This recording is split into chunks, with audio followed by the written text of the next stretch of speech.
Are we ready for Art Zone? Yes! Yes! Yes!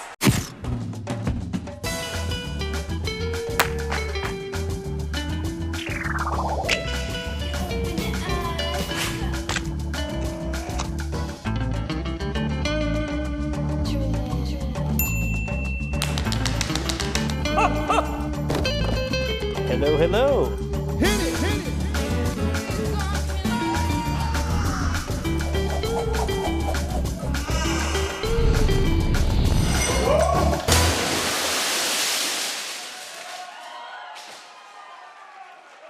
Hi there and welcome to the show. I'm Nancy Guppy here at Georgetown Stables, and we have put together an awesome lineup of local art for you this week. Take a look. The minute you start working with it, you'll feel how buttery it is. The Christian-French connection. It's extremely satisfying. Mark Haim goes solo. I would jokingly say that, I'm making a solo to save the world. Wonder what's happening on the 24th. Rana's calendar. And fast-rising superstar, Scarlet Parke. Trying to go, but I found the real me in clouds of smoke. We'll begin with the big picture vision of artist Christian-French.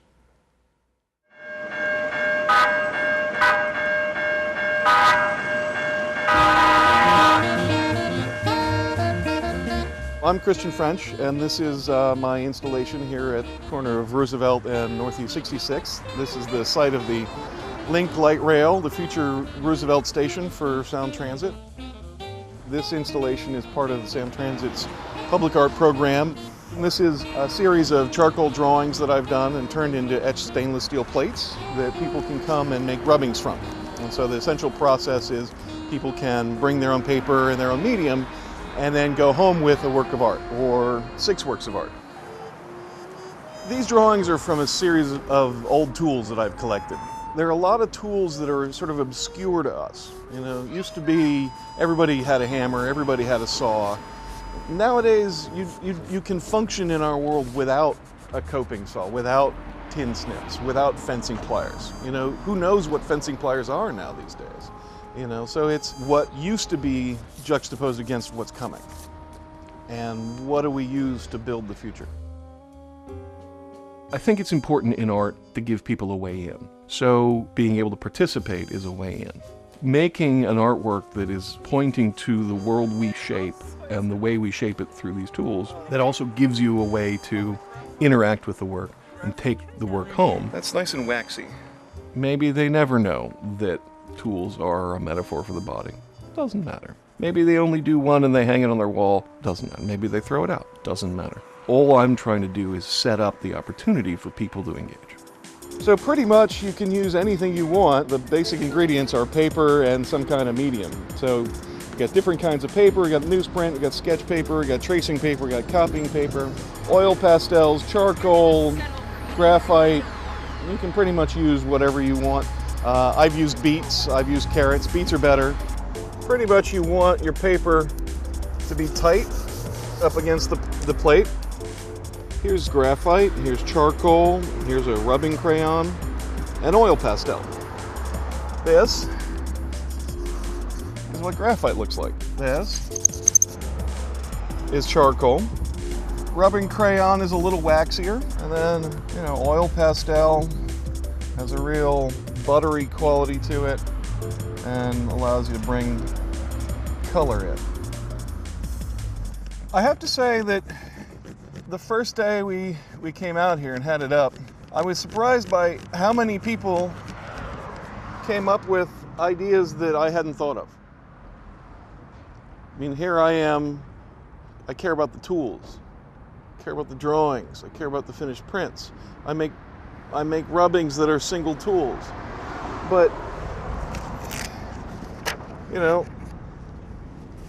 I'm not really much of a printmaker, so it didn't occur to me that you could move it and do it again.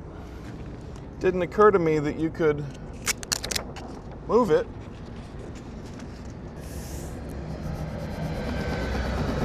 and get two tools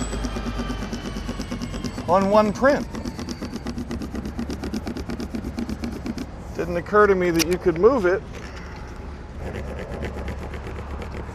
and make Franken tools. And that's, you know, that just speaks to how clever everybody is. You know, you can give people the ball, but you have no idea where they're going to run with it. A lot of the work that I do, I see as about trying to illustrate relationships, ways to give tangible or visual expression to the dynamics of how everything is related, and that ultimately everything is related.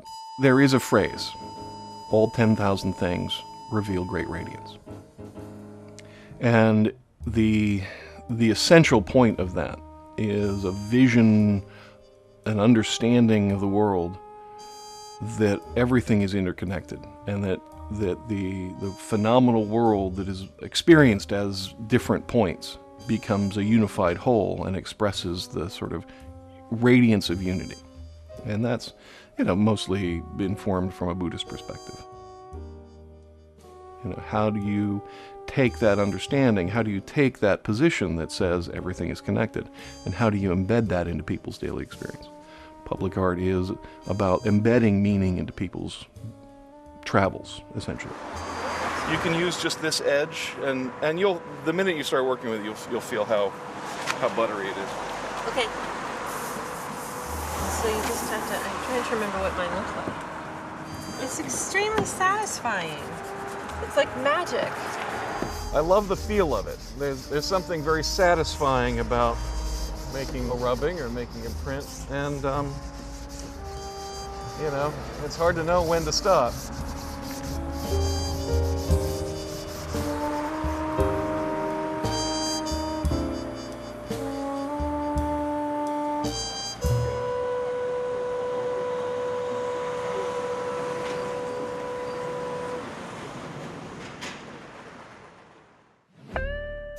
Keep up with Christian and his many projects at christianfrench.com.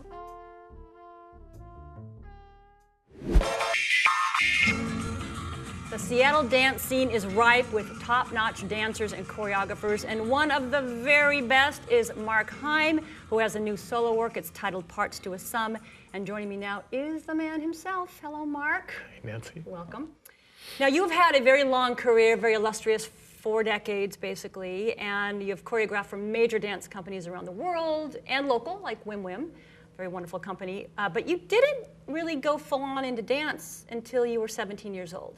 Yeah. So what made you decide dance is what I want to do, dance is my medium at age 17? Well, I had taken a little bit of tap lessons when I was 7 at the local school, and but then I had to stop and never really stopped. Yeah. And I was always dancing around the house, and in fact kicked off an oven handle at one point. Yeah. Were they happy? Were the parents happy Yeah, about my that? mom kept saying, you know, stop dancing around the house. Yeah, yeah. So when I got into high school, there were high school musicals, and I got involved in them. Mm-hmm. You also, in the background, I know, in classical piano. You started playing piano as a Yeah, youngster, too. yeah. So all through that time, I was taking piano lessons from age 6 to 18. Yeah. And I still play now. Yeah. Oh, you do? Yeah. Oh, yeah. I want to read a sentence from a 1997 review that came out of the Village Voice. Mark Haim's dancing exudes a kind of nobility. There's something always balanced about him, even in crisis. And that really resonates with me because nobility and balance were front and center for me in your 2012 show, This Land Is Your Land. I saw that in 2012 on the boards. And it was a riveting piece. It was very powerful. It was beautiful. It was super well thought out. So what was behind, or the idea, the premise behind This Land Is Your Land? Because it was kind of anthemic in a way. This Land Is Your Land started really from this moment in my apartment when I was about to leave to go to rehearsal, where I just started chassing to the front door and coming back down, and I thought, oh, I want to make a piece that's based on this pattern of going front and back and front and back and front and back, and it just never ends. It was in this moment of like pure play. And then it just became this whole experiment in minimalism and slow mutation. I started wanting to bring in props and take out props, and so all these other larger themes came into play, and I realized it was very interesting to think that you can add one element and it can totally spark a whole new direction or symbolize a part of contemporary life. Yeah, I just think you have a clarity of vision, and that really came through in that piece to me. All right, let's talk about the new piece, the new opus. It's a solo performance called Parts to a Sum, and you've been working on it since February 2017, choreographed in a truly unique way. So I want our audience to understand kind of how you did this. So how did you start out? You contacted 432 people. Yeah, I wanted to make a solo for myself. I had made an 80-minute solo for myself 20-something years ago, and I wanted to make one more solo for myself. But every time I went into the studio to move around, there was just something missing that wasn't enough to get me going. And eventually, for a number of reasons, I realized I wanted to involve other people in the piece. And then it became this idea of, well, what if I involve like a lot of people in the piece? So I asked 432 people to send me 5 to 10 seconds of movements with good intentions behind them. With good intentions behind them. So, Yeah. And these are people you know, everyone you knew. They had to be people that I had memories that I know I would always remember. Yeah, everyone said yes, is that right? Everyone said yes, and then 370 actually sent them. Sent the video in. Did you use movement from every video that you received? Yeah. Okay. Yeah. Right. Explain how you structured the piece. Yeah, I had already known that I was either going to dance them in age order, either from youngest to oldest or oldest to youngest.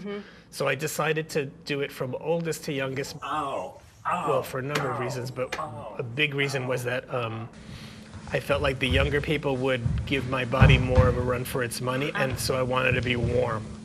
So I didn't want to start right off. Right, with just the like little really kids. moving really Yeah. fast, right. And the youngest, who is the oldest and who is the So yeah, youngest? the oldest is 93 years old, and the youngest is a year and a half. Wow, wow. All right, so you learned the movement by watching the videos. Yeah. Was that hard to do? Yeah, I had already spent hours and hours learning Beyonce's Single Ladies back in 2009, and The dance. The Her dance. Yeah, really? Yeah, So you learned it from a video. from the video, yeah. So you already had some experience with that. Yes. Yeah. Yeah, and so I had experience, and Yeah. so then I just. Is there any movement that one of the people, the 370, did that you think, man, I wish I had choreographed that myself? No. No. Good. I like the honesty. That's good. But there are many that many that I love. Well, I mean, it's interesting because it's all about love in a way. So I mean, I'm looking at people that I've known and I love. So all of them are special to me in one way or another, and some of them are actually quite beautiful, just beautifully shot too. Oh, that's nice. Yeah. That's nice. Why did you want to make Parts to a Sum in this way? Why this way? Part of it was this idea of wanting to hold as many bodies as I could and trying to bring that and share that with other people so that maybe it would remind people of how many people we make us up, you know, like how many people we are parts of a sum. Yeah. Right. The other thing also is sometimes I think, especially with capitalism, we get obsessed with private property and what's ours and what's somebody else's, and I wanted to, I've thought of this, I think a lot of us think about this, so I wanted to do something that wasn't necessarily mine. And I'm so excited to see the program with 370 names in the credits. Will any of them be see the final or see the performance? Yeah, I'm sure. Well, many are here in Seattle, and then good. people are flying in from other places to see it as they're well. they're gonna see it in action. They're gonna see their work. So it's been 2 years in the making. You bring it to the audience. How do you hope people will respond, or do you have a hope for how people will respond to the work? As an artist, you always hope that people like it or they enjoy themselves. But I guess what I really hope is that it brings about more love for people and it gets them to acknowledge our interconnectedness. That's a great intent. Yeah. All right, well, Mark Haim's new solo dance, Parts to a Sum, it runs April 5 through the 13th, and ticket information is at velocitydancecenter.org. Well, thank you so much for coming in. And since during the run of the show, it is going to be your birthday, your 58th birthday, April 12th, I believe. April 12th. And with that in mind, please bring it in. Oh, no. Happy birthday to you. Happy birthday to you. Happy birthday, dear Mark. Happy birthday to you. Woo! Make a wish, darling. Make a wish. Now you have to share that. You have to share that cookie. I will, yeah. Our interconnectedness. Yes, we'll all eat little bits of Please. pizzas. Thank you so much. Thank you. That was awesome. Yeah. Thanks for the cookie. Great.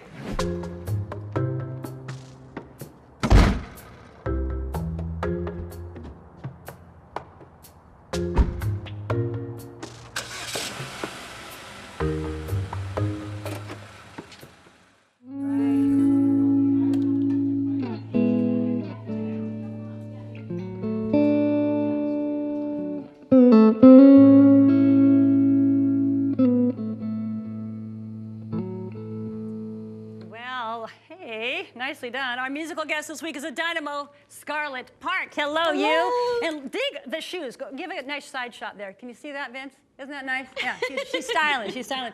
Okay, so I do want to give a shout out to our social media guru, Sarah Archer. She said to us, Scarlet Parke is blowing up, and you got to get her. And so we did. So thank you very much, Sarah.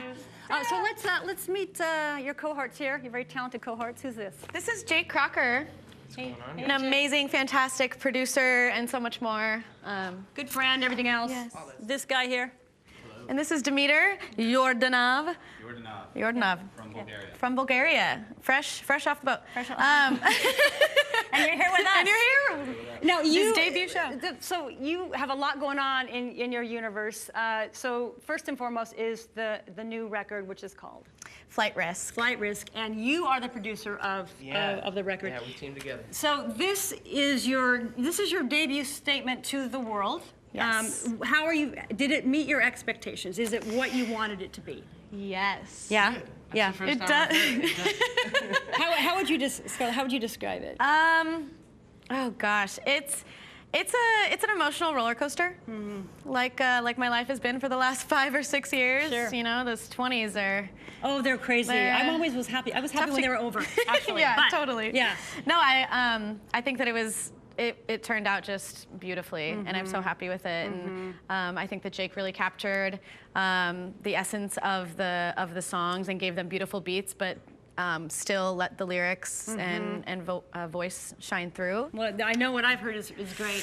Thank you. And also, Park Avenue, real quick, you've got this business. You're such a business person. So it's an online app, it's a networking thing for musicians. What is it exactly? Yeah, so it's a way for the self-managed artist to connect and talk about what's working, what's not, how do I get my music out there properly. Branding and all that kind of stuff. All that stuff that you can't really talk about publicly on your social media and your Facebook, because you have to maintain this kind of... You've got it together. I've got it together. Right. I like to party, so we throw parties as well. That's a good combination. Yeah. So people can check that out. Yeah, Right. Park Ave, like Scarlet Park. Yep. With an E at the end, yeah. Okay. ParkAve.com. Well, so you're going to do, let's get to the music, shall we? Let's get to the music. Yes. And so what is the first song you're going to do? So the first song we're doing is called Luna, and I believe it'll be the next single. However, You heard it here.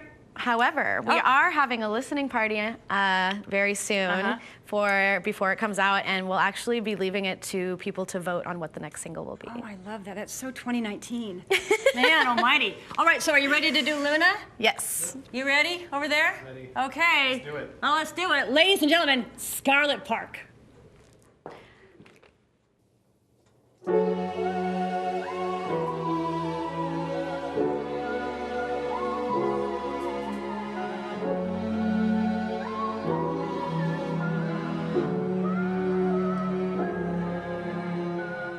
La luna make me an ocean, back foot just like my emotions. La luna stay by my side, don't leave me like the changing tide. I've been chasing beauty and painted gold, but I found the real me in clouds of smoke.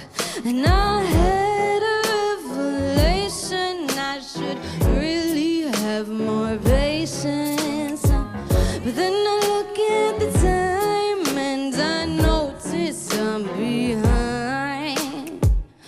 La luna make me an ocean, back foot just like my emotions.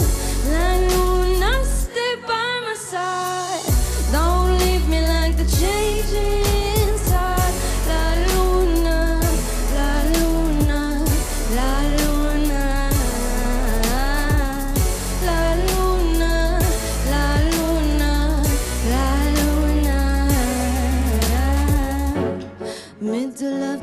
desert. I've been searching for a treasure. I'm walking towards the sunset. I'm surprised I haven't made it yet. I'm like a ruby in the sky, diamond in your eye. Wrap me up in pearls and tell me I'm your girl. Ruby in the sky, diamond in your eye. Wrap me up in pearls and tell me I'm your girl. La luna, make me an ocean, back and forth just like my emotions. La luna, stay by my side. Don't leave me like the changing side. La luna, la luna, la luna, la luna, la luna, la luna.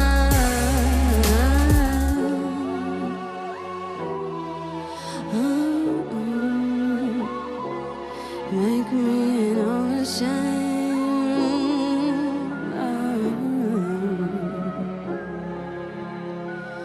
La luna, make me an ocean, but for just like my emotions. La luna, stay by my side. Don't leave me like the changing tide. La luna, make me an ocean, black foot just like my emotions. La luna, stay by my side. Don't leave me like the changing tide. La luna, la luna, la luna, make me an ocean, black foot just like my emotions.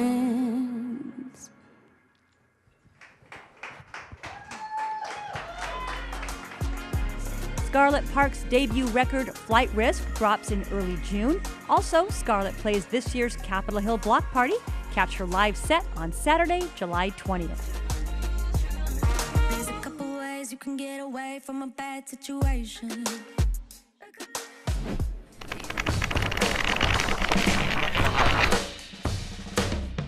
Hi, I'm Rana, and I'm curating this week's calendar of events. We'll start off with Feathers and Teeth, a horror comedy at Washington Ensemble Theater. The play centers around an angsty and grief-stricken 13-year-old girl and the conflicts she faces with her family. Beneath a poignant story about loneliness and trauma is a work that's hilarious, unsettling, and wild. Now playing through April 15th. Wordlit Zine's annual Bibliophilia Storytelling Festival takes a unique approach to bringing the page to the stage by combining poetry and prose with improvisational theater. This year's guests include Hugo House writer-in-residence Amber Flame, Steve Sabria, and Keelam Tel Aviv. The festival opens at Hugo House on April 19th and concludes with a live Wordlit Zine quiz show on April 21st. Next up is the musical duo Knife Nights, a collaboration between Ishmael Butler of the legendary Diggable Planets and Shabazz Palaces and visionary producer-songwriter Eric Blood. Blending soul, hip-hop, and shoegaze, their new album One Time Mirage, now out on Sub Pop Records, features the song My Dreams Never Sleep, a meditation on love, loss, and letting go. Knife Nights kick off their North American tour at the Tacoma Elks Temple on April 25th. And I'd love to tell you about Cadence Video Poetry Festival, a month-long event we're hosting at Northwest Film Forum. Verse meets visuals in motion, with video poetry screenings, workshops for youth and adults, and a collaborative video poem released on Instagram. Plus, an international selection of work from fellow festivals in Spain, Ireland, and Greece. The final night will showcase videos created by workshop participants, jury award winners, and Northwest Film Forum artist-in-residence, Catherine Bresner. Check out the Cadence Video Poetry Festival now through April 24th.